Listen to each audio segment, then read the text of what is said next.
எல்லாருக்கும் வணக்கம். இது உங்கள் ஸ்டடி வித் தர்ஷினி சேனல். நம்ம இந்த வீடியோவில் ஏப்ரல் 6 மற்றும் 7 இந்த 2 தேதிகளுக்கான கரண்ட் அஃபேர்ஸ் பார்க்க போகிறோம். ஸ்டார்ட் பண்ணலாம். ஃபர்ஸ்ட் கொஸ்டின், உயரிய இலங்கை மித்ர விபூஷன் விருது பெற்ற முதல் இந்திய தலைவர் யார்? Answer option A, Narendra Modi. So பார்த்தீங்கன்னா நம்ம இந்திய பிரதமர் நரேந்திர மோடி அவர்கள் வந்து இலங்கை நாட்டுக்கு அரசுமுறை பயணமாக சென்றிருந்தாங்க. ஸோ இந்த பயணத்தில் தான் இலங்கை நாட்டுடைய உயரிய விருதான இலங்கை மித்ர விபூஷன் விருதானது பிரதமர் மோடிக்கு வழங்கப்பட்டிருக்கு. ஸோ இந்த விருதை பெற்ற முதல் இந்திய தலைவர் வந்து பிரதமர் நரேந்திர மோடி அவர்கள் தான்.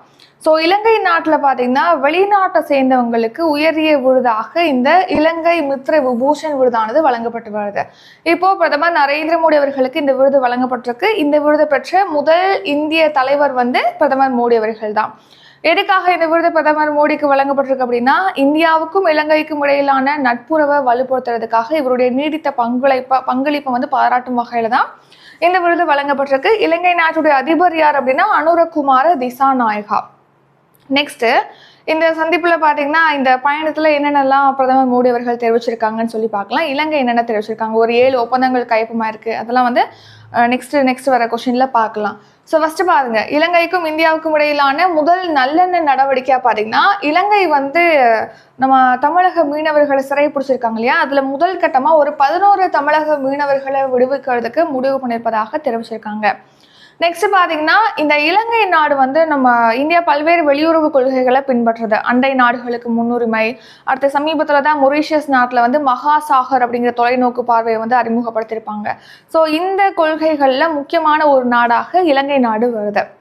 ஸோ அதனால இப்போ பல்வேறு விஷயங்கள் வந்து இந்தியா சார்பில் இலங்கைக்கு வழங்கப்படும் சொல்லிட்டு பிரதமர் மோடி தெரிவிச்சிருக்காங்க. அதை வரிசையா பார்த்தோம்னா, ஃபர்ஸ்ட் குஜராத் மாநிலத்தில் பார்த்தீங்கன்னா ஆரவள்ளி பகுதியில் 1960 புத்தருடைய புனித நினைவு சின்னங்களானது கண்டெடுக்கப்பட்டிருக்கு.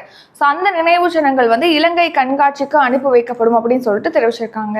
அடுத்து இலங்கையில திரிகோணமலை பகுதியில் இருக்கக்கூடிய திரிகோணேஸ்வரன் கோயில்ல புனரமைப்பு பணிக்கு நம்ம இந்தியா வந்து உதவி செய்யும் அப்படின்னு பிரதமர் மோடி அவர்கள் தெரிவிச்சிருக்காங்க. அடுத்து இலங்கையில பாத்தீங்கன்னா அனுராதபுரம் மகோபதி ஆலய வளாகத்துல மகோபதி கோவில் அமைக்கிறது. அடுத்து நுவரெலியா மாவட்டத்துல சீதா எலியா அப்படிங்கிற இடத்துல சீதை அம்மன் கோவில் அமைக்கிறது உள்ளிட்டவற்றிற்கு இந்தியா உதவும் அப்படின்னு சொல்லி தெரிவிச்சிருக்காங்க. நெக்ஸ்ட் பாத்தீங்கன்னா, இலங்கை நாட்டுடைய ரூபாயோட மதிப்புல ஒரு 240 கோடி நிதி உதவியானது வழங்கப்படும் சொல்லிட்டு பிரதமர் மோடி தெரிவிச்சிருக்காங்க. அடுத்து இலங்கையில பாத்தீங்கன்னா காங்கேஷன் துறைமுகத்தை நவீனமயமாக்கும் பணிகளானது விரைவில் தொடங்கப்படும் சொல்லி மோடி அவர்கள் அறிவிச்சிருக்காங்க. இலங்கையில பாத்தீங்கன்னா நம்ம இந்திய வம்சாவளியை சேர்ந்த தமிழர்கள் இருக்காங்க. அவங்களுக்கு பாத்தீங்கன்னா ஒரு 10,000 வீடுகள் விரைவில் நிறைவு செய்யப்படும். 10,000 வீடுகளுடைய கட்டுமான பணிகளானது விரைவில் நிறைவு செய்யப்படும் சொல்லிட்டு அறிவிச்சிருக்காங்க. நெக்ஸ்ட், இலங்கையில பாத்தீங்கன்னா திறன் பயிற்சி, இலங்கையை சேர்ந்த ஒரு 700 பேருக்கு பாத்தீங்கன்னா திறன் பயிற்சி அளிக்கிறதுக்கு பிரதமர் மோடி அவர்கள் அறிவிச்சிருக்காங்க. அதன்படி அங்கே உள்ள நாடாளுமன்ற உறுப்பினர்கள், அப்புறம் நீதிபதிகள், தொழில் முனைவோர்கள், ஊடகவியலாளர்கள், அப்புறம் இளம் தலைவர்கள் அப்படின்னு சொல்லிட்டு இவங்களுக்கு ஒரு 700 பேருக்கு திறன் பயிற்சியானது இந்தியானால வழங்கப்படும் சொல்லிட்டு அறிவிச்சிருக்காங்க. இரண்டாவது கேள்வி, பாம்பன் ரயில் பாலத்தை திறந்து வைத்தவர் யார்? Answer option B, Narendra Modi. So இந்திய பிரதமர் நரேந்திர மோடி அவர்கள் தான் ராமேஸ்வரத்தில் அமைக்கப்பட்டுள்ள பாம்பன் ரயில் பாலத்தை வந்து திறந்து வச்சிருக்காங்க. ராமநாதபுரத்தில் அமைக்கப்பட்டுள்ளது. ஸோ ராமேஸ்வரத்தையும் மண்டபத்தை இணைக்கும் வகையில தான் இந்த பாம்பன் ரயில் பாலமானது அமைக்கப்பட்டிருக்கு. ஸோ ஏற்கனவே பார்த்தீங்கன்னா 1914ஆம் ஆண்டு பாம்பன் ரயில் பாலம் அமைக்கப்பட்டது. ராமேஸ்வர தீவு பகுதியும் மண்டல பகுதியும் மண்டபத்தை இணைக்கும் வகையில. ஸோ இந்த பாலம் அமைக்கப்பட்டு 100 ஆண்டுகளுக்கு மேலாயிடுச்சு, ரொம்ப பழமையாயிடுச்சு. ஸோ அதனால பார்த்தீங்கன்னா பாதுகாப்பு கருதி அங்கே ரயில் ஓட்டத்தை வந்து நிறுத்தி வச்சிருக்காங்க. ஸோ புதிய பாலமானது கட்டப்பட்டிருக்கு. ஸோ அந்த புதிய பாலத்தை தான் இப்போ பிரதமர் நரேந்திர மோடி அவர்கள் தொடங்கி வச்சிருக்காங்க. இது 550 கோடி ரூபாய் மதிப்பீட்டில் கட்டப்பட்டிருக்கு இந்த பாம்பன் பாலம். ஸோ இந்த பாம்பன் பாலத்தில் என்ன சிறப்பு அப்படின்னா, இது செங்குத்து அடிப்படையில் மூடி திறக்கும் வகையில் அமைக்கப்பட்டிருக்கு. ஸோ கப்பல்கள் அந்த டைம்ல வருது அப்படின்னா அந்த ரயில் பாலம் பார்த்தீங்கன்னா செங்குத்தாக திறந்து மூடப்படும் வகையில் அமைச்சிருக்காங்க இந்த பாலத்தை. ஸோ நெக்ஸ்ட் பார்த்தீங்கன்னா இதே மாதிரி பல்வேறு பாலங்கள் இந்தியாவில் வந்து அமைக்கப்பட்டிருக்கு. ஜம்மு அண்ட் காஷ்மீரில் பார்த்தீங்கன்னா உலகின் மிக உயரமான ஜெனா பாலம் அமைக்கப்பட்டிருக்கு. அடுத்து மும்பையில் பார்த்தீங்கன்னா உலகின் மிக நீளமான கடல் பாலமான அடல் சேது பாலமானது அமைக்கப்பட்டிருக்கு. அசாம் மாநிலத்தில் போகி செல் பாலமானது அமைக்கப்பட்டிருக்கு. இப்போ உலகிலே பார்த்தீங்கன்னா மிக அரிதாக அமைக்கப்படக்கூடிய செங்குத்து தூக்கு கடல் வழி புதிய ரயில் பாலமானது ராமேஸ்வரத்தில் அமைக்கப்பட்டிருக்கு. அந்த பாலத்தோட பேர் தான் பாம்பன் பாலம். நெக்ஸ்ட் நம்ம தமிழ்நாட்டுக்கு பார்த்தீங்கன்னா ரயில்வே திட்டங்களுக்காக நிதியாண்டில் 6000 கோடி ஒதுக்கப்பட்டிருக்கு அப்படின்னும் பிரதமர் மோடி தெரிவிச்சிருக்காங்க. வேற என்னெல்லாம் தமிழ்நாட்டுக்கு நம்ம மத்திய அரசு வழங்குறாங்க, எந்தெந்த திட்டங்கள்ல தமிழ்நாடு மத்திய அரசு திட்டங்களால பயனடைஞ்சிருக்கு அப்படின்னும் பிரதமர் மோடி இதில் பேசியிருப்பாங்க. அதெல்லாம் பார்க்கலாம். ஸோ ஃபர்ஸ்ட் பாருங்க, கடந்த 10 ஆண்டுகளில் பார்த்தீங்கன்னா மத்திய அரசுடைய நிதி உதவியோட தமிழகத்தில் 4000 கிலோமீட்டர் நீளத்திற்கு சாலைகள் அமைக்கப்பட்டிருக்கு. இப்போ பார்த்தீங்கன்னா ஒரு 8000 கோடியில சாலை அமைக்கும் பணிகளானது மேற்கொள்ளப்படுது அப்படின்னும் பிரதமர் மோடி தெரிவிச்சிருக்காங்க. நெக்ஸ்ட் பிஎம் ஆவாஸ் யோஜனா, அதாவது பிரதான் மந்திரி ஆவாஸ் யோஜனா, இது வீடு கட்டும் திட்டம். ஸோ இந்த வீடு கட்டும் திட்டத்தை பொறுத்த வரைக்கும் பார்த்தீங்கன்னா இதில் அர்பன் நகர்ப்புற வீடு கட்டும் திட்டம் அப்படிங்கிறது 2015 ஸ்டார்ட் பண்ணியிருப்பாங்க. கிராமப்புற வீட்டு வசதி திட்டம் அப்படிங்கிறது 2016ஆம் ஆண்டு ஸ்டார்ட் பண்ணியிருப்பாங்க. ஸோ இந்த பிஎம் ஆவாஸ் திட்டத்தின் கீழ் பார்த்தீங்கன்னா தமிழ்நாட்டில் ஒரு 12 லட்சம் காங்கிரீட் வீடுகள் கட்டப்பட்டிருக்கு. இதனால தமிழ்நாட்டில் 12 லட்சம் பேர் பயன்பெற்றிருக்காங்க அப்படின்னு சொல்லி தெரிவிச்சிருக்காங்க. அடுத்து பார்த்தீங்கன்னா கிராமப்புறங்களில் 12 கோடி குடும்பங்களுக்கு குடிநீர் குழாய் இணைப்புகளானது வழங்கப்பட்டிருக்கு. இது எந்த திட்டத்தின் கீழ் அப்படின்னா ஜல்ஜீவன் திட்டத்தின் கீழ். ஜல்ஜீவன் திட்டம் அப்படிங்கிறது பார்த்தீங்கன்னா 2019ஆம் ஆண்டு ஆகஸ்ட் மாதம் தொடங்கப்பட்டது. ஸோ இந்த திட்டத்தில் பார்த்தீங்கன்னா கிராமப்புறங்களில் குழாய் மூலமாக குடிநீர் இணைப்புகளானது வழங்கப்படுது. இதில் தமிழ்நாட்டில் பார்த்தீங்கன்னா இந்த திட்டத்தின் கீழ் 1.17 கோடி குடும்பங்களுக்கு இந்த குடிநீர் இணைப்புகளானது வழங்கப்பட்டிருக்கு அப்படின்னு சொல்லி பிரதமர் மோடி தெரிவிச்சிருக்காங்க. உங்களுக்கான கொஸ்டின், இந்த ஜல்ஜீவன் திட்டம் எந்த ஆண்டு வரைக்கும் இப்போ எக்ஸ்டெண்ட் பண்ணியிருக்காங்க? பட்ஜெட்ல அறிவிச்சிருப்பாங்க ஜல்ஜீவன் திட்டம் இந்த ஆண்டு வரைக்கும் நீட்டிக்கப்படுதுன்னு சொல்லிட்டு. ஸோ எந்த ஆண்டு வரைக்கும் அப்படிங்கிறத நீங்கள் கமெண்ட் பண்ணிடுங்க. இது உங்களுக்கான கொஸ்டின். ஸோ நெக்ஸ்ட் பார்த்தீங்கன்னா ஆயுஷ்மான் பாரத், அதாவது ஆயுஷ்மான் பாரத் பிரதான் மந்திரி ஜன் ஆரோக்கிய யோஜனா. இந்த ஸ்கீம் எப்போ ஸ்டார்ட் பண்ணாங்க அப்படின்னா 2018ஆம் ஆண்டு செப்டம்பர் மாதம் லான்ச் பண்ணியிருப்பாங்க, செப்டம்பர் 23. இது என்னன்னா இந்த திட்டத்தின் கீழ் ஒரு குடும்பத்துக்கு பார்த்தீங்கன்னா 5 லட்சம் வரைக்கும் காப்பீடு அளிக்கப்படுது ஆண்டுதோறும். ஸோ தமிழ்நாட்டில் 1 கோடி ஏழை மக்கள் இந்த திட்டத்தில் பயன்பெற்றிருப்பதாக தெரிவிச்சிருக்காங்க. அடுத்து மருந்தகங்கள், மக்கள் மருந்தகம் திட்டம். இது எப்போ ஸ்டார்ட் பண்ணாங்கன்னா இனிஷியலாக 2008 ஸ்டார்ட் பண்ணியிருப்பாங்க. அதுக்கப்புறமா அந்த திட்டத்தை மறுபடியும் ரீலான்ச் பண்ணியிருப்பாங்க, அது 2015.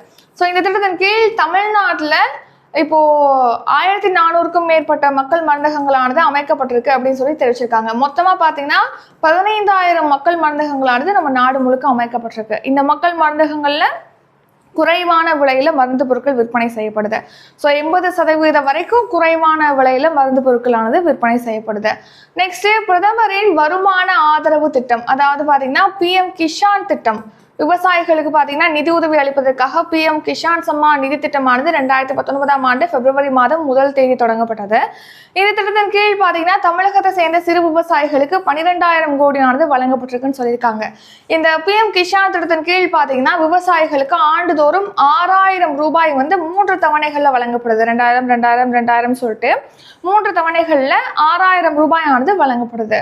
அடுத்து பிரதமரின் பயிர் காப்பீட்டு திட்டம், அதாவது பிரதமரின் ஃபசல் பீமா யோஜனா. இந்த ஸ்கீம் எப்போ ஸ்டார்ட் பண்ணியிருக்காங்க? 2014 பிப்ரவரி 18 ஸ்டார்ட் பண்ணியிருக்காங்க. இந்த திட்டத்தின் கீழ் பார்த்தீங்கன்னா இந்த அதிகமான மழை, வெள்ளம், நிலச்சரிவு இந்த மாதிரி இயற்கை பேரிடர்களால் பாதிக்கப்பட்டு விளைச்சல் ஏற்படாத விவசாயிகளுக்கு பார்த்தீங்கன்னா பயிர் காப்பீடானது அளிக்கப்படுது. ஸோ தமிழக விவசாயிகளுக்கு இந்த திட்டத்தின் கீழ் பார்த்தீங்கன்னா 14800 கோடி இழப்பீட்டு தொகையானது வழங்கப்பட்டிருக்கு அப்படின்னு சொல்லி தெரிவிச்சிருக்காங்க. அடுத்து தமிழ்நாட்டில் பார்த்தீங்கன்னா கடந்த ஆண்டு மட்டும் ஒரு 11 புதிய அரசு மருத்துவ கல்லூரிகளானது நிறுவப்பட்டிருக்கு அப்படின்னு பிரதமர் மோடி தெரிவிச்சிருக்காங்க. 3வது கேள்வி, நெட்வொர்க் தயார்நிலை குறியீட்டில் இந்தியா எத்தனையாவது இடத்தை பிடித்துள்ளது? ஆன்சர் 36வது இடம். ஸோ இப்போ சமீபத்தில் பார்த்தீங்கன்னா நெட்வொர்க் ரெடினஸ் இண்டெக்ஸ், அதாவது நெட்வொர்க் தயார்நிலை குறியீடு 2025 ரிலீஸ் பண்ணியிருக்காங்க. இதில் நம்ம இந்தியா 36வது இடத்தை பிடிச்சிருக்கு. ஸோ இந்த நெட்வொர்க் தயார்நிலை குறியீடை யார் ரிலீஸ் பண்ணியிருக்கா அப்படின்னா ஐநா வர்த்தக மற்றும் மேம்பாட்டு அமைப்பு தான் 2025 தொழில்நுட்பம் மற்றும் புதிய கண்டுபிடிப்புகள் அப்படிங்கிற தலைப்புல இந்த தரவரிசை ரிலீஸ் பண்ணியிருக்காங்க. இது மொத்தமா 170 நாடுகளுக்கான தரவரிசை. இதுல இந்தியா 36வது இடத்தை பிடிச்சிருக்கு. 2022 பார்த்தீங்கன்னா இந்த தரவரிசையில இந்தியா 48வது இடத்துல இருந்தது. நெக்ஸ்ட் பார்த்தீங்கன்னா இப்போ செயற்கை நுண்ணறிவுல தனியார் முதலீடுகள் அதிகமாக இருக்க நாடுகளில் நம்ம இந்தியா 10வது இடத்துல இருக்கு. முதல் இடத்துல பார்த்தீங்கன்னா அமெரிக்கா, 2வது இடத்துல சீனா இருக்கு. ஸோ செயற்கை நுழைவு தொழில்நுட்பத்தில் பார்த்தீங்கன்னா ஒரு 11900 கோடி தனியார் முதலீடோட நம்ம இந்தியா 10வது இடத்துல இருக்கு. நெக்ஸ்ட் பல்வேறு பிரிவுகளில் இந்தியா வந்து எத்தனையாவது இடத்துல இருக்கு அப்படின்னு பார்த்தோம்னா தகவல் தொலைத்தொடர்பு துறையில 99வது இடம், திறன் சார்ந்த வகைப்பாட்டில் 113வது இடம், ஆய்வு மற்றும் மேம்பாட்டுல 3வது இடம், தொழில்துறை திறன்ல வந்து ஒரு 10வது இடம், நிதியில வந்து 70வது இடத்தை வந்து நம்ம இந்தியா பிடிச்சிருக்கு. நெக்ஸ்ட் பாத்தீங்கன்னா மனித மூலதனத்துல வந்து நம்ம இந்தியா வளர்ச்சி பெற்றிருக்குன்னு சொல்லி தெரிவிச்சிருக்காங்க. அடுத்து கிட்ஹப் வலைதளத்தை உருவாக்கக்கூடிய அதிகமான கிட்ஹப் வலைதளத்தை உருவாக்கக்கூடிய நாடுகள்ல பாத்தீங்கன்னா அமெரிக்கா வந்து முதலிடத்துல இருக்கு. நம்ம இந்தியா வந்து செகண்ட் பிளேஸ், தேர்ட் பிளேஸ் வந்து சீனா இருக்கு. அமெரிக்கா ஃபர்ஸ்ட், இந்தியா வந்து செகண்ட், சீனா வந்து தேர்ட் பிளேஸ்ல இருக்கு கிட்ஹப் வலைதளத்தை உருவாக்குறதுல. 4வது கேள்வி, உலகக்கோப்பை குத்துச்சண்டை போட்டியில் தங்கம் வென்ற இந்திய வீரர் யார்? Answer option B Hitesh. So இப்போ ரீசெண்டாக பார்த்தீங்கன்னா பிரேசில் நாட்டில் இந்த உலகக்கோப்பை குத்துச்சண்டை போட்டியானது நடைபெற்றது. அதில் இந்திய வீரர் ஹிதேஷ் வந்து தங்கப்பதக்கம் வின் பண்ணியிருக்காரு. இந்த போட்டியில் தங்கம் வின் பண்ண முதல் இந்தியர் வந்து ஹிதேஷ் தான். ஸோ இந்த போட்டியில் பார்த்தீங்கன்னா நம்ம இந்தியா ஒரு தங்கம், ஒரு வெள்ளி, 4 வெண்கல பதக்கம் சொல்லிட்டு மொத்தமாக 6 பதக்கங்களோட நிறைவு பண்ணியிருக்கு. இதுல ஹிதேஷ் மட்டும்தான் தங்கப்பதக்கம் வின் பண்ணியிருக்காரு. அவர் பாத்தீங்கன்னா இந்த குத்துச்சண்டையில ஆடவருக்கான 70 கிலோ பிரிவுல தான் இந்த தங்கப்பதக்கத்தை வின் பண்ணியிருக்காரு. 5வது கேள்வி, ஒரு மாநிலம் ஒரு பிராந்திய ஊரக வங்கி திட்டத்தை எந்த அமைச்சகம் தொடங்க உள்ளது? ஆன்சர் ஆப்ஷன் பி நிதி அமைச்சகம். ஸோ பார்த்தீங்கன்னா இப்போ ஒரு மாநிலம் ஒரு பிராந்திய ஊரக வங்கி அப்படிங்கிற திட்டத்தை நிதி அமைச்சகம் தொடங்குறதுக்கு திட்டமிட்டிருக்காங்க.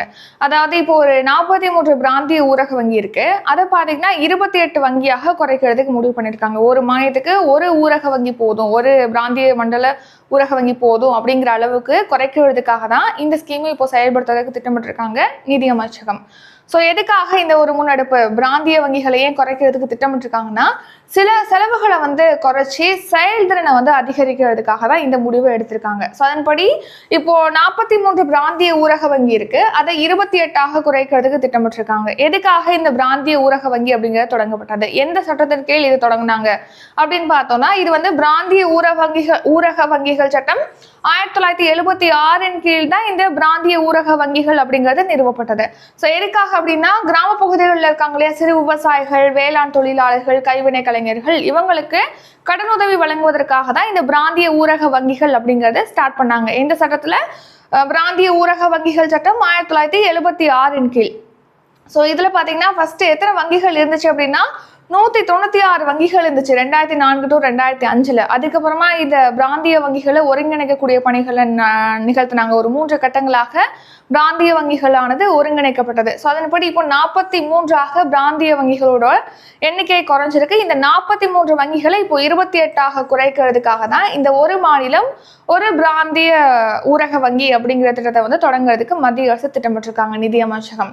ஸோ இந்த பிராந்திய ஊரக வங்கிகள்ல பாத்தீங்கன்னா மத்திய அரசுடைய பங்கு 50%, மாநில அரசுடைய பங்கு வந்து 15%, ஸ்பான்சர் பேங்கோட பங்கு வந்து 35% அப்படிங்கிற அளவுல இருக்கு.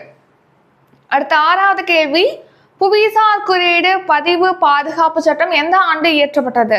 ஆன்சர் 1999ஆம் ஆண்டு. ஸோ புவிசார் குறியீடு சட்டம் அப்படிங்கிறது 1999ஆம் ஆண்டு தான் இயற்றப்பட்டது. அதாவது ஒரு குறிப்பிட்ட பகுதியில் மட்டுமே கிடைக்கக்கூடிய விளைவிக்கப்படக்கூடிய தனித்துவமான தரமான பொருளுக்கு வழங்கக்கூடிய அங்கீகாரம் தான் புவிசார் குறியீடு. ஸோ அதுக்கான சட்டம் எப்போ இயற்றினாங்க அப்படின்னா 1999. ஸோ மத்திய அரசுடைய தொழில் வர்த்தகத்துறை அமைச்சகத்தின் கீழ் தான் புவிசார் குறியீடு சட்டம் 1999ஆம் ஆண்டு இயற்றப்பட்டு இந்த சட்டமானது 2002 அமலுக்கு வந்தது. இதோட நோக்கம் என்ன? இந்த சட்டத்துடைய நோக்கம் என்னன்னா நம்ம இந்திய அளவுல பாத்தீங்கன்னா ஒவ்வொரு பகுதியிலுமே ஒரு பொருள் வந்து உற்பத்தி செய்யப்படுது, அது சிறப்பு வாய்ந்த பொருளா இருக்கு, தனித்துவமான பொருளா இருக்கு. அப்படிங்கிற பட்சத்துல அந்த சிறப்புமிக்க பொருட்களை வந்து அடையாளம் கண்டு அதுக்கு சட்ட பாதுகாப்பு வழங்கணும் அப்படிங்கிற நோக்கத்துல தான் இதை ஸ்டார்ட் பண்ணிருக்காங்க. ஸோ ஒரு பொருளுக்கு புவிசார் குறியீடு வழங்குறாங்க அப்படின்னா அந்த பொருளுக்கு பார்த்தீங்கன்னா சட்டப்பூர்வ பாதுகாப்பு அளிக்கப்படுது. அந்த அங்கீகாரம் இல்லாமல் இன்னொரு நபர் வந்து அந்த பொருளை பயன்படுத்துறதானது தடை செய்யப்படுகிறது. அடுத்து பார்த்தீங்கன்னா தரம் குறையாத பொருளுக்கு தானே இதை கொடுக்குறாங்க, தனித்துவமான தரமான பொருளுக்கு தானே கொடுக்குறாங்க. அப்போது ஒரு பொருளுடைய தரத்தை தனித்துவத்தை உறுதிப்படுத்தக்கூடிய ஒரு அளவீடாக புவிசார் குறியீடு இருக்கு. ஸோ இந்த மாதிரியான விஷயங்களுக்கு ஒரு பொருளுடைய புவிசார் குறியீடு அப்படிங்கிறது ரொம்ப இம்பார்ட்டண்டா இருக்கு, அந்த பொருளுக்கு புவிசார் குறியீடு பெறுவது அப்படிங்கிறது. ஸோ இந்த சட்டம் புவிசார் குறியீடு சட்டம் 1999 ஏற்றினாங்க, 2002 அமலுக்கு வந்தது. அதன்படி முதல் புவிசார் குறியீடு பெற்ற பொருள் எது அப்படின்னா டார்ஜிலிங் தேயிலை தான் 2004ஆம் ஆண்டு இந்தியாவில் ஃபர்ஸ்ட் டைம் வந்து புவிசார் குறியீடு பெற்றது. தமிழ்நாட்டிலேருந்து புவிசார் குறியீடு பெற்ற முதல் பொருள் எது அப்படின்னா காஞ்சிபுரம் பட்டுச்சேலை தான் தமிழ்நாட்டில் முதன்முறையாக புவிசார் குறியீடு பெற்றது. ஒரு பொருளுக்கு புவிசார் குறியீடு வழங்குறாங்க அப்படின்னா அந்த புவிசார் குறியீடு 10 ஆண்டுகளுக்கு செல்லும். அந்த 10 ஆண்டுகள் முடிஞ்சிச்சு அப்படின்னா எகைன் வந்து அதை புதுப்பிச்சுக்கலாம். நம்ம தமிழ்நாட்டில் இருக்கக்கூடிய தனித்துவமான பொருளுக்கு புவிசார் குறியீடு பெறக்கூடிய வேலையை யார் பண்றாங்க அப்படின்னா தமிழ்நாடு மாநில வேளாண் விற்பனை வாரியம் தான் அந்த புவிசார் குறியீடு பெறுவதற்கான நடவடிக்கையை மேற்கொள்கிறது. இப்போ நம்ம இந்தியாவில் பார்த்தீங்கன்னா அதிகமான புவிசார் குறியீடு பெற்ற மாநிலம் எதுனா உத்தரப்பிரதேச மாநிலம். உத்தரப்பிரதேசம் 79 பொருட்களுக்கு புவிசார் குறியீடு பெற்றிருக்கு. 2வது இடத்துல தமிழ்நாடு இருக்கு. தமிழ்நாட்டை சேர்ந்த 69 பொருட்களுக்கு புவிசார் குறியீடானது வழங்கப்பட்டிருக்கு. அடுத்து 7வது கேள்வி, இந்தியா இலங்கை இடையே எத்தனை ஒப்பந்தங்கள் கையொப்பமாகின? ஆன்சர் 7 ஒப்பந்தங்கள். ஸோ பிரதமர் மோடி அவர்கள் வந்து இலங்கை நாட்டுக்கு சென்றிருந்தாங்க அரசுமுறை பயணமா. இந்த பயணத்துல தான் ஒரு 7 ஒப்பந்தங்கள் கையொப்பமாயிருக்கு இந்தியாவுக்கும் இலங்கைக்கும் இடையே. ஸோ முக்கியமான ஒப்பந்தம் என்ன அப்படின்னா பாதுகாப்புத்துறை ஒத்துழைப்பை ஏற்படுத்துவதற்காக ஒரு முக்கிய ஒப்பந்தம் கையொப்பமாயிருக்கு இந்தியாவுக்கும் இலங்கைக்கும் இடையே. ஸோ அது உட்பட மொத்தமாக ஒரு 7 ஒப்பந்தங்கள் கையொப்பமாயிருக்கு. ஸோ ஃபர்ஸ்ட் இது 35 ஆண்டுகளுக்கு அப்புறமாக இந்த பாதுகாப்புத்துறையில வந்து ஒப்பந்தம் மேற்கொள்றாங்க இந்தியாவும் இலங்கையும். ஸோ ஃபர்ஸ்ட் பார்த்தீங்கன்னா 1987 ஜூலை 29 பாதுகாப்பு ஒப்பந்தமானது கையொப்பமானது இந்தியாவுக்கும் இலங்கைக்கும் இடையே. அப்போ பார்த்தீங்கன்னா இலங்கை தமிழர் பகுதியில் வந்து அமைதியை ஏற்படுத்துறதுக்காக இந்திய அமைதி படையை இலங்கை அனுப்புறதுக்காக இந்த ஒப்பந்தம் கையொப்பமானது. ஸோ அந்த டைம்ல பாத்தீங்கன்னா சுமார் 1200 இந்திய வீரர்கள் வந்து உயிரிழந்திருக்காங்க. அதுக்கப்புறம் 1990 மார்ச் மாதம் இந்த இந்திய அமைதி படை வீரர்கள் பாத்தீங்கன்னா திரும்ப பெறப்பட்டாங்க. ஸோ அதுக்கப்புறமா பாத்தீங்கன்னா இந்தியாவுக்கும் இலங்கைக்கும் இடையே வந்து ஒரு உறவுல வந்து ஒரு விரிசல் ஏற்பட்டது அப்படின்னு சொல்லலாம். ஸோ அதுக்கப்புறமா இப்போ 35 வருஷத்துக்கு அப்புறமா பாதுகாப்பு துறையில ஒத்துழைப்பை ஏற்படுத்தும் வகையில ஒப்பந்தமானது கையொப்பமாயிருக்கு இந்தியாவுக்கும் இலங்கைக்கும் இடையே.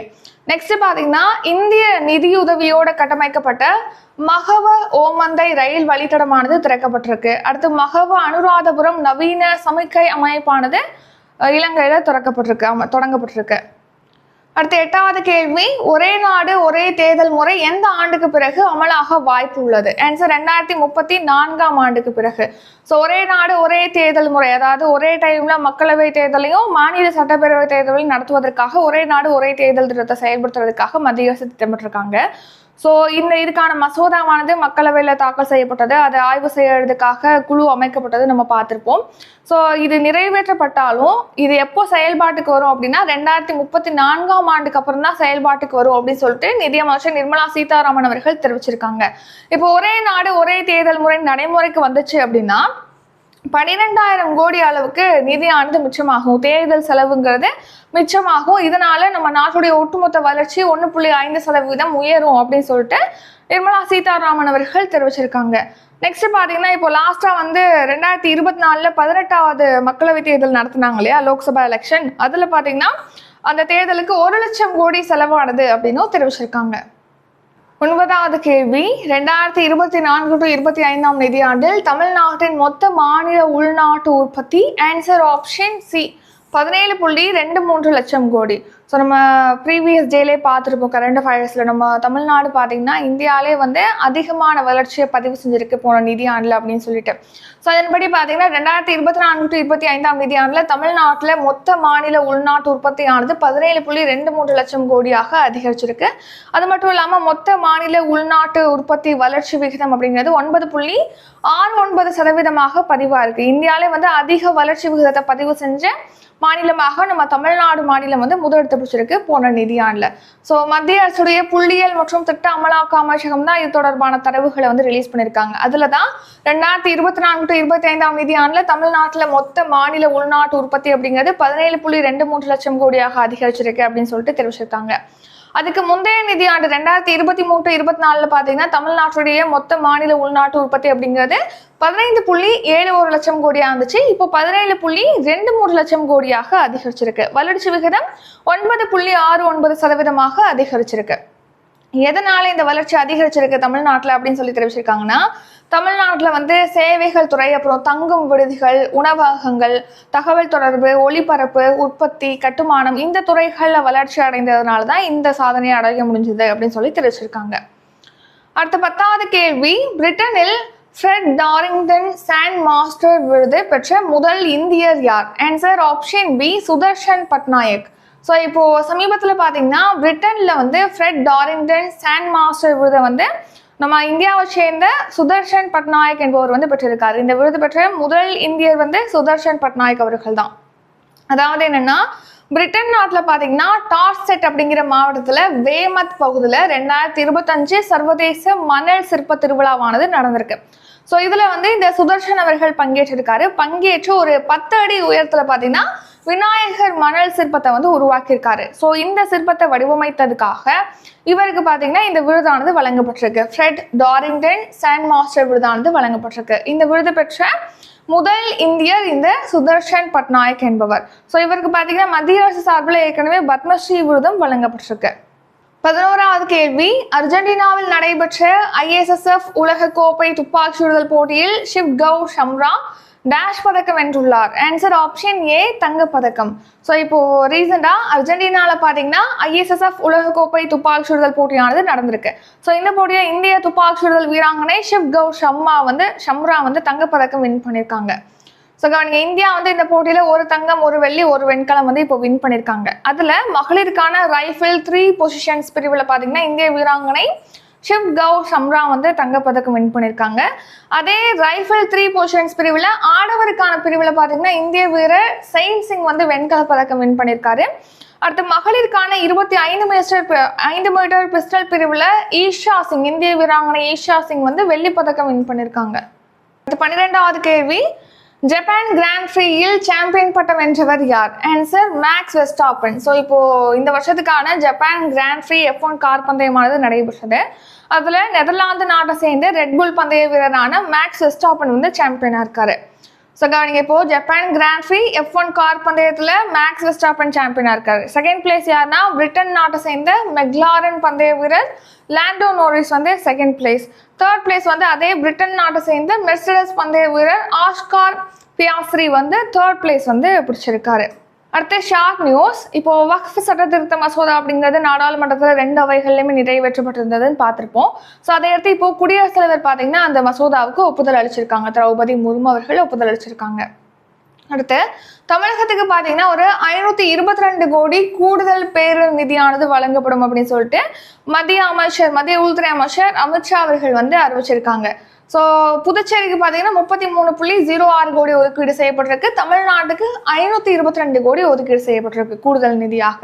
அடுத்து பெண்களுக்கு எதிராக குற்றங்கள் நடக்குது, போக்சோ வழக்குகளில் பார்த்தீங்கன்னா குற்றங்கள் நடந்து பதிவாகப்படுது இல்லையா, அதுக்கு விரைவில் அரசு நடவடிக்கை மேற்கொள்வதற்காக ஒரு 14 சிறப்பு நீதிமன்றங்கள் மற்றும் கூடுதலாக 5 புதிய நீதிமன்றங்களானது தொடங்கப்படும் சொல்லிட்டு தமிழ்நாடு சட்டப்பேரவையில் அறிவிச்சிருக்காங்க. அடுத்து சிறப்பாக செயல்படக்கூடிய தலைமை ஆசிரியர்களுக்கு பார்த்தீங்கன்னா அறிஞர் அண்ணா தலைமைத்துவ விருதானது தமிழக அரசு சார்பில் வழங்கப்படுது. அடுத்து இப்போ நீலகிரியில் பார்த்தீங்கன்னா இப்போ முதலமைச்சர் ஸ்டாலின் அவர்கள் ஒரு 143.69 கோடியில் 700 படுக்கை வசதிகளோட கட்டப்பட்டிருக்கக்கூடிய அரசு மருத்துவமனையை திறந்து வச்சிருக்காங்க.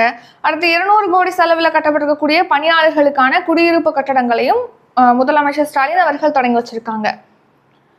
நெக்ஸ்ட் ரிவிஷன் பார்க்கலாம். ரிவிஷன் பார்க்கறதுக்கு முன்னாடி இன்னைக்கு 7ஆம் தேதி பார்த்தீங்கன்னா இப்போ ஏப்ரல் 7ஆம் தேதி 1 இயர் சப்ஸ்கிரிப்ஷன் வந்து ஸ்டார்ட் ஆகுது. அதாவது இந்த வருஷம் ஏப்ரல் 1லேருந்து நெக்ஸ்ட் இயர் மார்ச் 31 வரைக்கும் 1 இயர்க்கான daily PDF, monthly PDF, weekly test, monthly test இதெல்லாம் அதில் ப்ரொவைட் பண்ணுவோம். இதுக்கான ஃபீஸ் வந்து வெறும் 600 மட்டும்தான்.